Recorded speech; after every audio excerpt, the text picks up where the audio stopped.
Are you thinking of moving to Seattle, but you don't know if you can handle living here? Well, stay tuned. This video, I'm going to talk about reasons why you shouldn't move to Seattle unless you can handle these 6 things.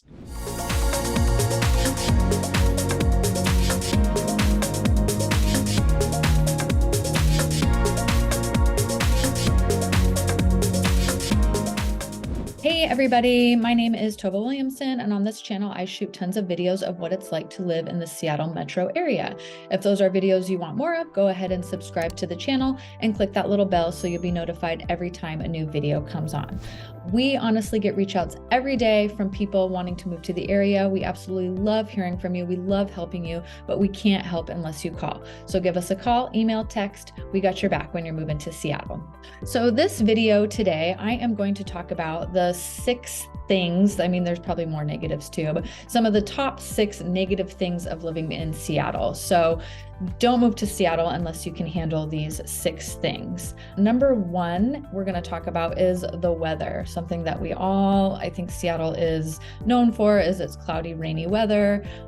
We get rain most of the year. We have our couple like nice days of summer. So if you can't handle those gray skies, the cloudy weather, I mean, even this picture behind me, this is a very typical Seattle day, and this would be considered a nice Seattle day because there's actually blue skies and it's not raining. But if you can't handle the gray weather or just the rain, it might not be the best place, especially if you're moving from somewhere that's like really sunny. It's definitely an adjustment period. I know a lot of people, that's why they moved away from here, because they just can't stand that gray weather.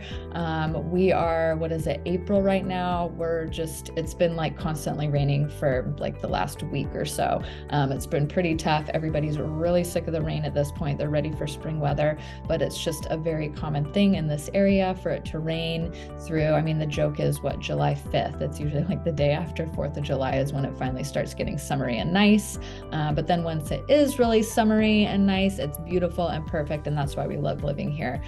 So that's just something to consider if you're moving here. Count on rain, count on gray days. It's just a part of life here in the Pacific Northwest. But a little reminder that I like to remind myself, we wouldn't have all this beautiful lush greenery if it wasn't for all that rain. So yes, the rain sucks sometimes, but we do get nice green trees and everything because of that. So that's number 1 negative of living in this area is the rain and the weather. Number 2 is traffic. So Seattle is a large metropolitan area. It's got its downtown. The traffic here is notoriously bad.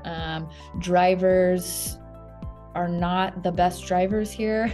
I don't even know. It's like people just are like afraid to merge, and it's a bad deal with traffic. The way that Seattle is set up too, we're a city on water, there's water all around. So it's just, the roads are just, it's not like a big grid like some areas where there's just spread out spaces and easy to just build roads. Here, everything is water and mountains and it's super hilly. So it just makes getting around really tough. And then the more people that live here, the harder it gets. Traffic starts at about 2 o'clock on weekdays.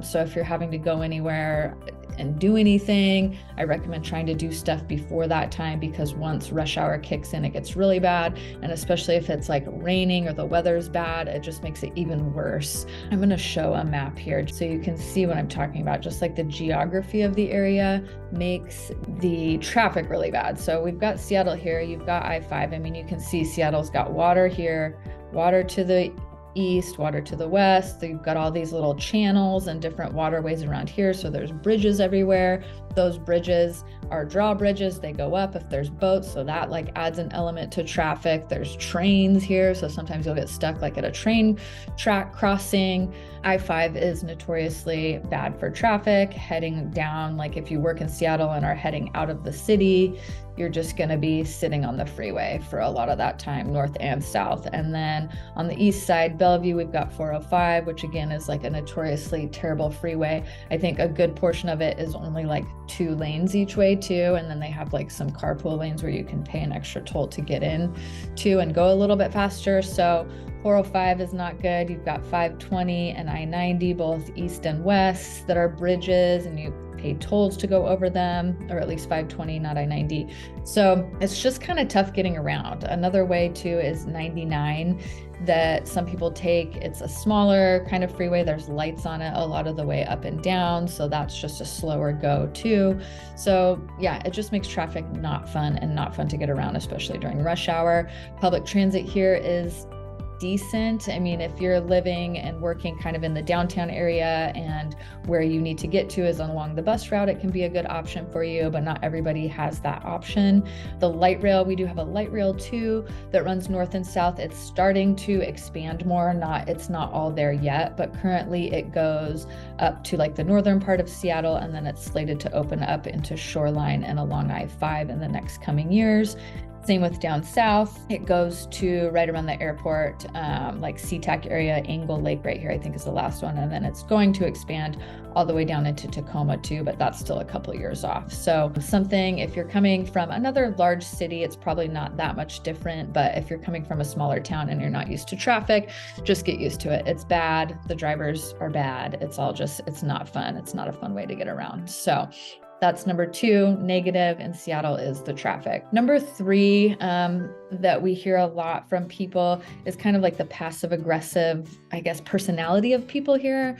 And there's a thing called the Seattle freeze where people here are very friendly, like on the surface, but they don't really get, like people have said it's really hard to meet friends in the area when moving here because people are very kind of like guarded and jaded in a way. I don't know what it is. I don't know if it's just like the weather and people get like kind of reclusive and used to not talking to people too much, but that's definitely a complaint of people that are moving here, especially maybe from some other areas like in the South where everybody's just like super friendly and chatty and whatever. Like people are not like that here. Like again, people will be friendly if you're lost and you need directions or something. Like people will generally help, but I feel like that's it. Like people won't really necessarily take that next step into like their, like the deeper friendships or surface level.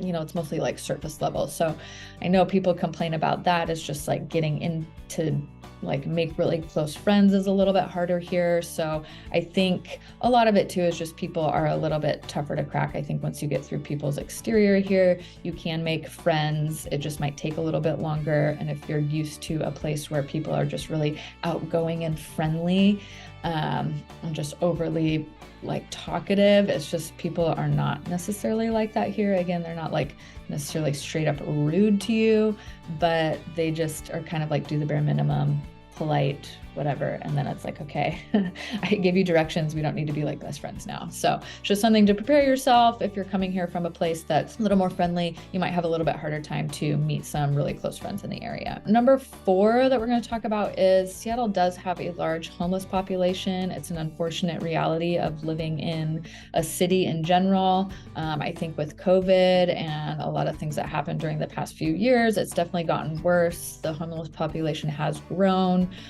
We've had a new mayor elected within the last few years, so he has a different kind of, I guess, way of handling things. We'll see how things turn out, but there is a large homeless population. It has started to kind of creep past the downtown area. So if that's something that you're not used to, just don't be shocked. Like when you're driving on I-5, you will definitely see like homeless encampments on a lot of the green area, or where like under freeway overpasses and bridges. It's not just specific to Seattle either. I mean, even down in Tacoma and other areas, like even Olympia, you'll see like tents and different things of people kind of camping out in these like green areas of freeways. So it's an unfortunate problem, something that just the budget does not match the need. I think there's a lot of work to be done on it and a lot of ideas of how to fix it, but we still have a long way to go. So that's just something that I know a lot of people don't necessarily like when they're moving here and maybe concerned about when they move here. I will say that the downtown area was like kind of getting really rough for a while. I have noticed the last few times that I've gone down there, it's really cleaned up a lot over the last couple of years. So it has seemed to be getting better. I don't know.